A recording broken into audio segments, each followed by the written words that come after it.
Good morning. This is Jyotirmay, Department of Biology. So today we are here to know about the other part of the nutrition in plants. In a previous class, I forgot to tell you about the experimentations. So in this class, now I am going to continue with the experimentation which are taken from your state board. Lesson number 10, Nutrition in Plants. Okay. So now listen to me. So in this experimentation, where does water come from? We know water comes from roots and it also absorbs minerals. But to prove that, here there is an experimentation given. For this, what we have to take? The equipments, what things we require? Requirements: plant, reading, water, glass. So now I took a glass. In that I have taken a plant and I filled with little amount of water. In that I added 4 or 5 drops of red ink in it. When I added red ink in it, the color of the water changes into red. After 1 or 2 hours or 1 day, just minimum leave that for 1 day. For the next day, if you observe the plant, the root and the stem, even leaves color also changes into red. So what this experimentation is proving? That the roots absorb water and passes that water along with the minerals to different parts of the plant body. For this, try to do this experimentation at your home. And to know about how sunlight is useful, for that also we have one more experimentation. We look at that. So the next experiment which shows the light if light is absent, meaning that if light is not present, whether plant synthesizes its own food material or not. For this we are going to do an experimentation. Take a plant, China rose plant. China rose means mandara. Take mandara plant, okay, and expose it to the sunlight. And from these plants, choose a part of leaf, just a part, only one leaf which is broad. On that, cover it with a black color ribbon. Cover it with a black color ribbon or a black color paper, anything. With that, just cover this center portion, okay, and leave like that for whole day. After completion of the day, just remove this paper and plug this leaf and boil it in water. Where you should boil? In water. We can boil in water. If not, we can boil it in alcohol even. We can choose both water or alcohol. Anything can be chosen. But in alcohol, when you are boiling, should be careful. Okay, so majorly take water, it's better. In water, boil the sleeve.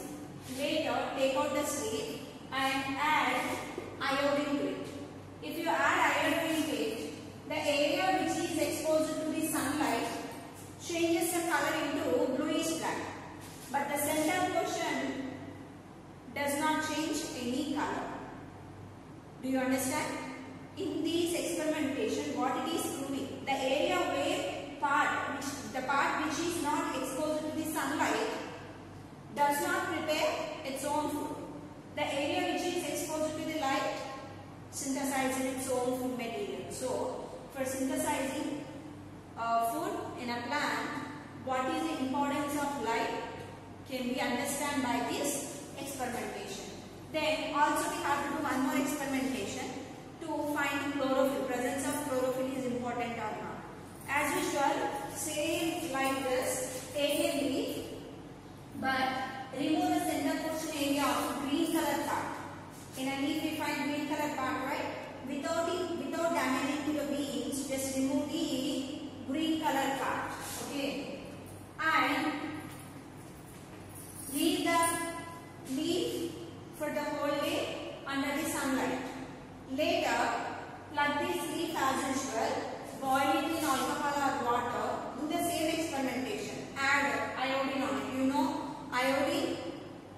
intensify the color of by using of iodine, we can identify the presence of starch. Starch is synthesized in a plant or not can be recognized. So on leaf, if you add iodine, then the side color changes, but from where you remove the chlorophyll, not changes its color. Meaning that these are the experimentation proofs. The necessary components which are required: light, water, carbon dioxide and sunlight must. If in this anything is missing, there is no photosynthesis take place. So by this experimentation we can understand 4 factors are very, very important. If from that anything is missing, they can't synthesize their own food. Then you will get one more doubt. Madam, then some of the leaves are in different colors. Then how can they make their own food? So for that, I have explanation for you. I'll start. So the leaves are in various colors. Some of them are in red color, some of them violet color, some of them are in brown color other than green. Okay. So the leaves which are in different colors can make their own food. Yes, they can make their own food. How can? See, in them, these color pigments, generally whether they are in red color or violet color, brown color, green color, majorly that color is indicated because of the presence of pigment. Pigment is nothing but the chemical, the colored chemical, or the chemical color.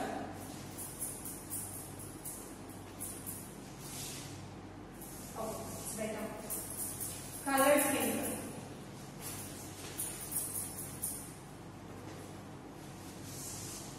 The chemical which is in a color.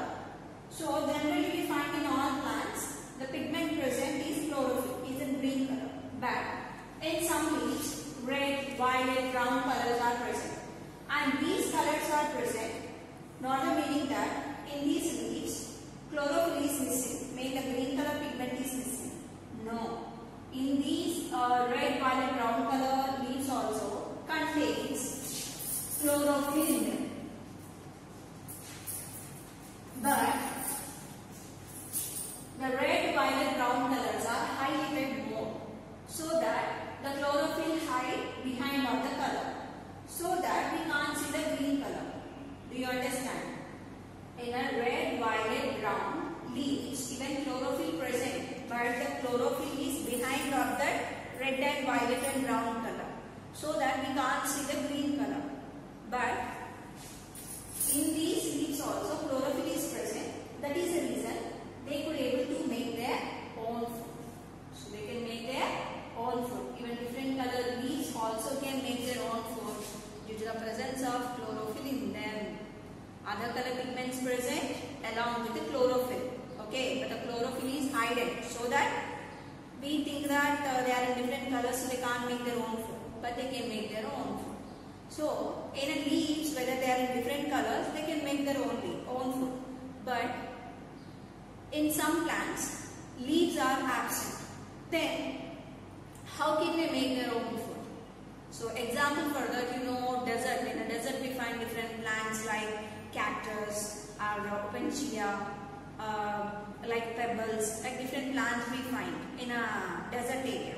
Then how can they make their own food? In them, leaves are missing. Then how can they make their own food? From roots and from stem. So how can they make their own food? Now we look at it. So generally, in leaves photosynthesis takes place. But like cactus and algae, they did not have any leaves in them. Because you see, in a cactus, where it lives in desert, in it, the leaves are modified like thorns, like this, to protect from animals, to protect themselves from animals. Their leaves are modified as a thorns. And there is one more reason why they became like a thorns. The second reason, to protect themselves and to control the transpiration process. In a previous class, we discussed about transpiration. Transpiration means loss of water from the body. Am I right? Loss of excessive water from the plant body called transpiration.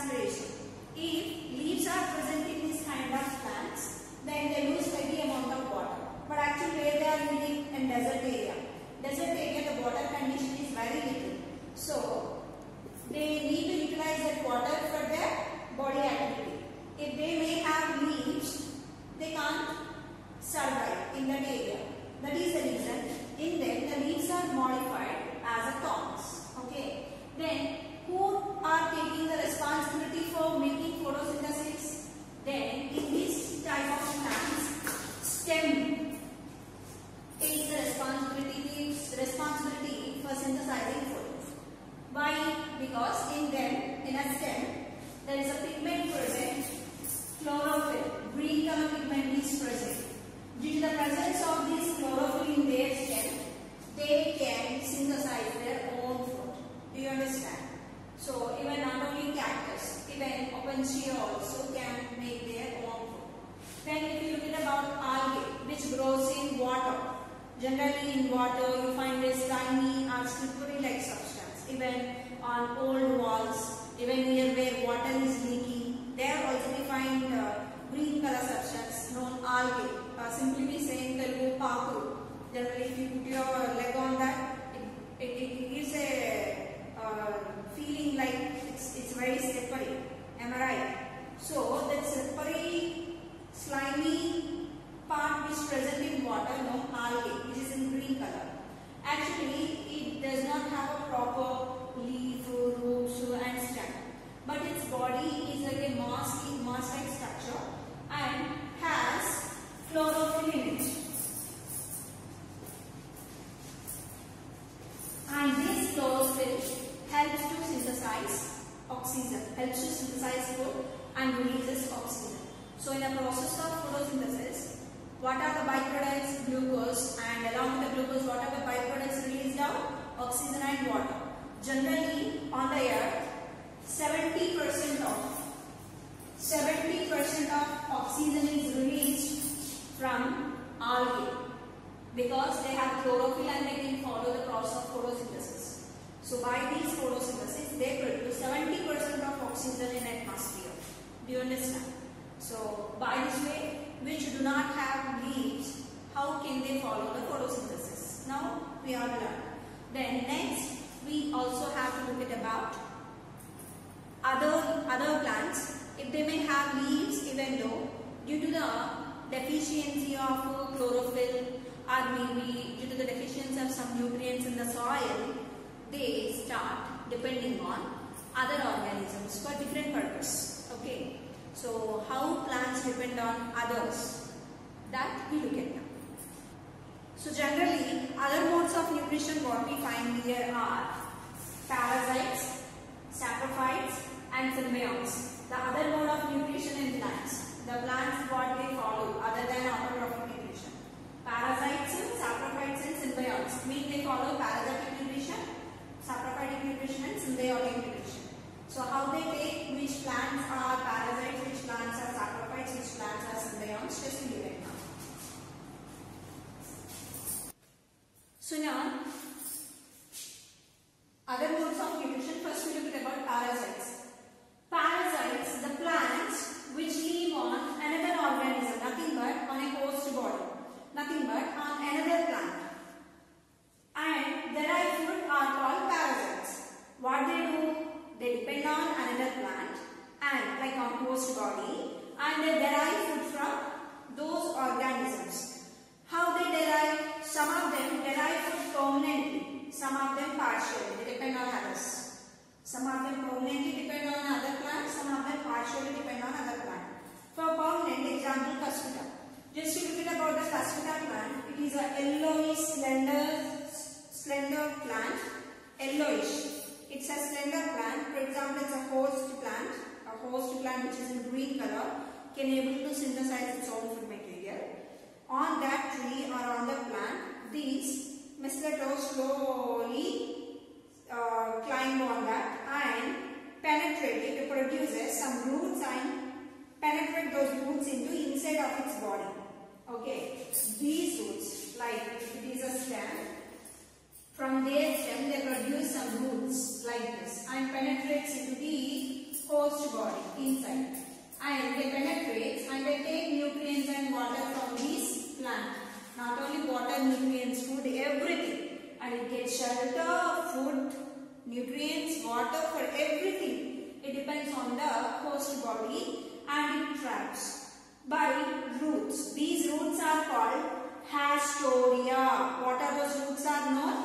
Hastoria. The specialized roots are produced in a cuscuta plant to get water, nutrients, food from the host plant. Those roots are called hastoria. And these roots, hastoria, suck complete food, minerals, everything from the plant, and it grows in size. Why it is depending on other plant? Because it is in yellow color, not in bluish color. Meaning in it chlorophyll is missing. There is no chlorophyll. Even it does not have leaves also. Do you understand? It doesn't have leaf. So due to the absence of leaves in them and absence of chlorophyll in their body, if in some plants, in leaves there is no chlorophyll, even in their stem or branches chlorophyll is present.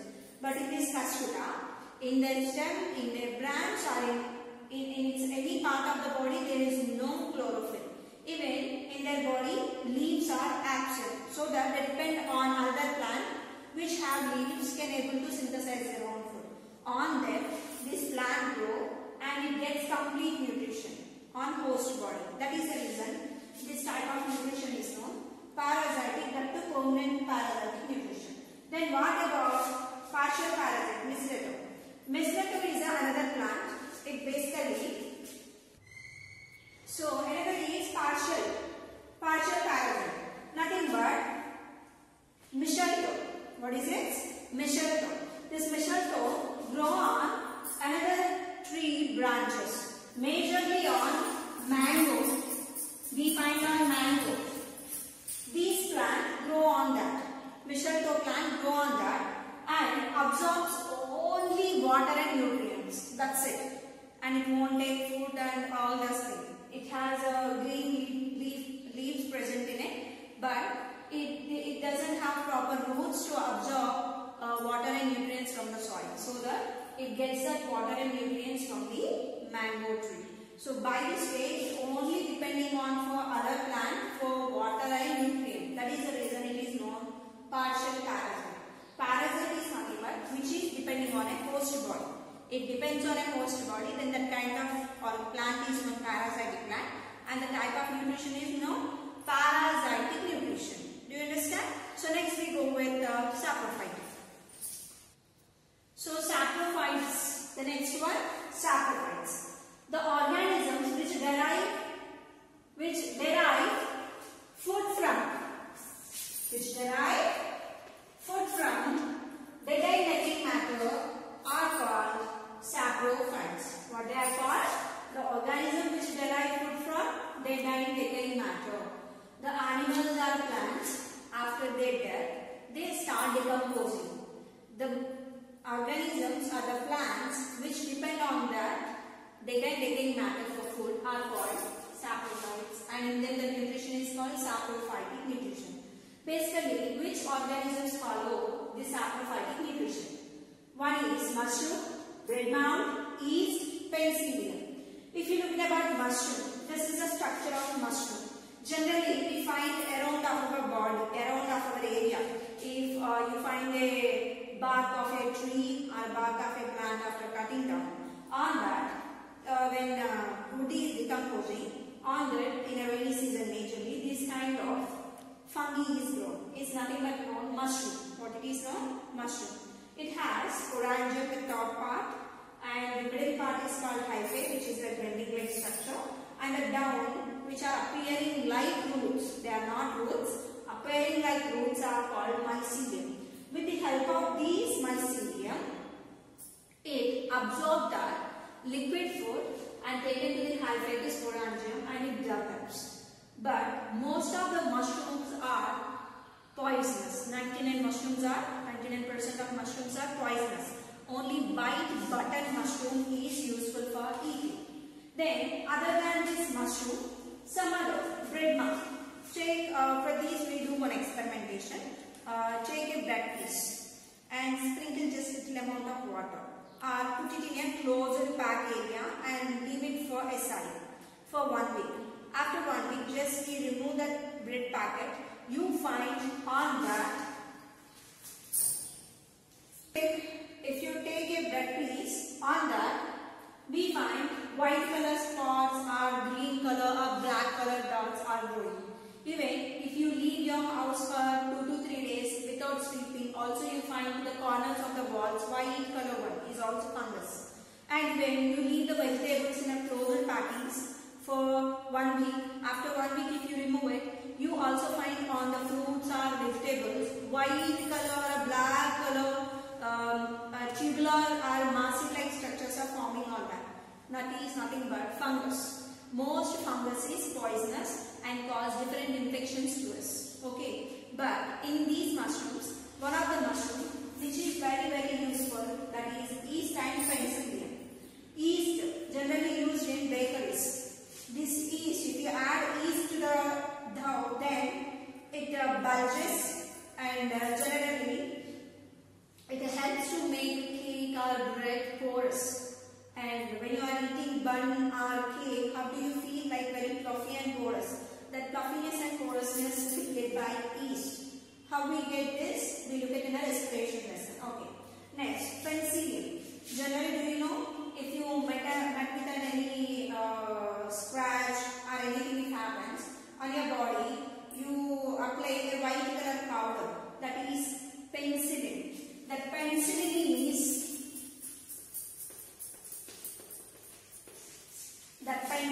extracted from penicillium, is also a fungus.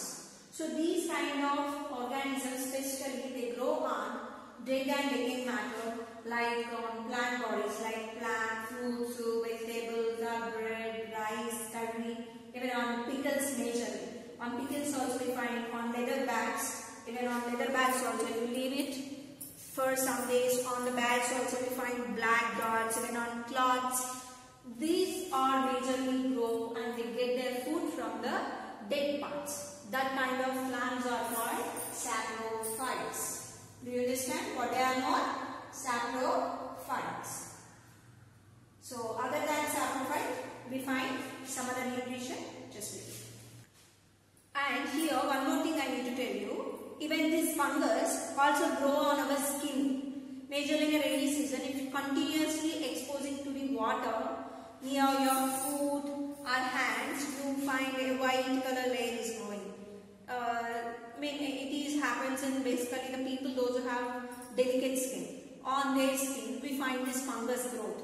Majorly on neck region also. At the time of very sweating, the area, surrounding area, we get ringworm, right? That ringworm is also responsible cause of fungus. So we get even skin infections also.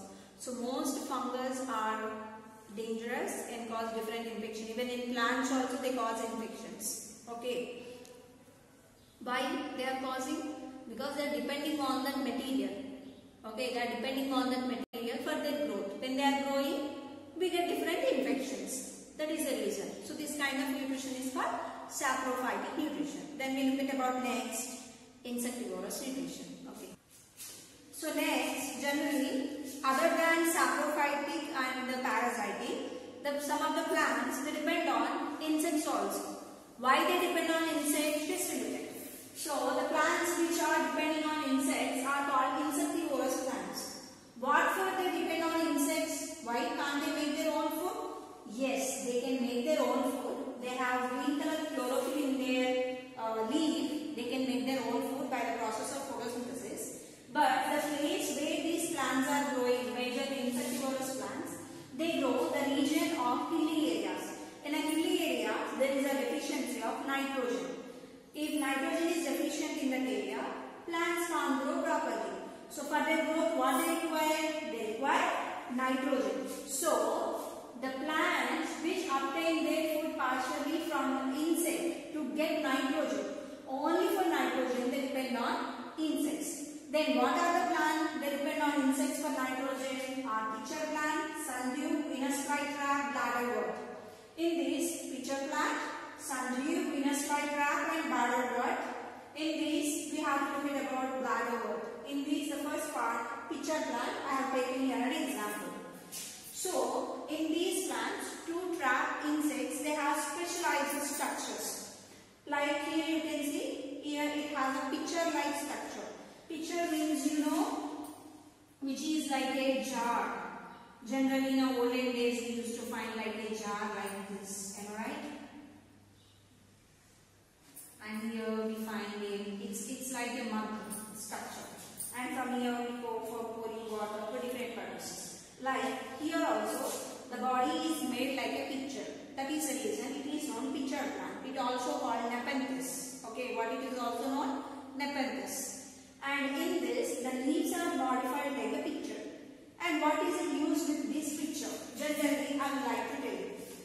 the corners, the edges of these, the outer part has slimy and sticky gum part is present. And this slimy and sticky part, generally when an insect comes and sits on it, then immediately upon the cap what it is present, it closes forcibly. When it is closed forcibly, the insect when it fell down inside, the corner walls of these plants produces some juices. What are those juices? Are called digestive juices. What we produce? Digestive juices for digestion. These digestive juices immediately are secreted when insect fell down inside. Then immediately the walls secretes digestive juices, and these juices will help to digest the insect. From the insect, they get nitrogen. Even when you think about Venus flytrap, it traps even small-sided frogs and small-sided organisms also. It traps. Venus flytrap structure is like this: two leaves, and these leaves are in different colors, and edges are like thorns. So when any frog or any earthworm or something insect is fell down on that, they immediately closes. When they close immediately, the inside there is a sticky and gummy-like structure present. These organisms stick to them, and immediately this Venus flytrap, after closing the mechanism, it secretes digestive juice for digestion of the insect, so that insect can't come out. So it is being digested by this plant and utilizes for their body growth. Okay. So this is insectivorous. Plants can take their food from insects. How they take food from insects. Then apart from these insectivorous, we also find one more last and final nutrition other than autotrophic, that is symbiotic nutrition that we get. So the last and final symbiotic plants. In a symbiotic plants, there is a process takes place called symbiosis. What is taking place? Symbiosis. What is the meaning of symbiosis? The mutual cooperation of two organisms for food or for protection for anything. When two organisms are associated for beneficial for each other. For example, now I will give you laddu, you will give me chocolate. This is beneficial mutual relationship. That beneficial mutual relationship can help to get food or protection, something else. Then the kind of relationship is called symbiosis. The plants who follow that are called symbiotic plants. In that, the first one we take lichens or lichens. These lichens are the combination, lichens are the combination of algae and fungi. You know, algae is actually green color autotroph. In a previous class I told you. And fungi is a saprophyte which feeds on dead and decaying matter. Then how these both together working made? Algae is a autotroph, so that it synthesizes its own food. This synthesized food is transported to fungi. And this fungi gives protection to the algae to protect from different type of organisms. Like you see, if this is the algae, just you can see it here. If this is the algae present in a water, where moisture content is present, where water conditions moisture content is more, there this algae grows. On that, a layer of fungi grows. Now can you see algae there? You can't see. But the algae is green color, right? So that it traps sunlight and gets food. And then synthesized food will be shared by these fungi. Do you understand? And these fungi return protects that algae.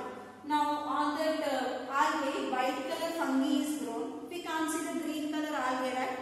Then the green color algae is protected from different organisms. So by this way, these two organisms mutually cooperate for food and for the protection. And another one, leguminous plant and rhizobial bacteria. Leguminous plant, you take groundnut, dal, pappu, anything, red gram, green gram, black gram, groundnut. If not, you can take pea, beans, lentils, anything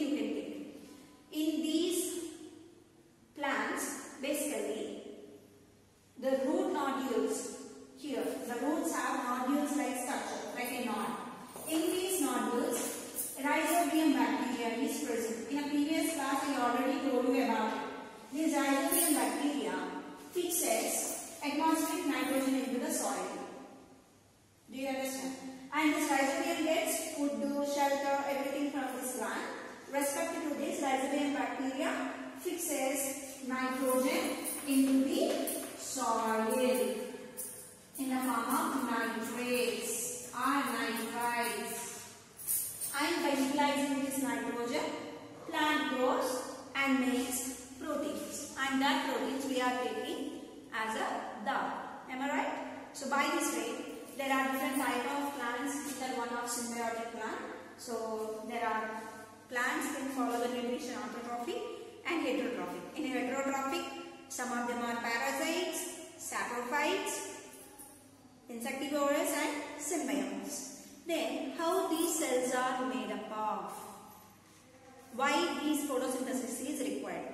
Photosynthesis is required necessary for making food. One concept.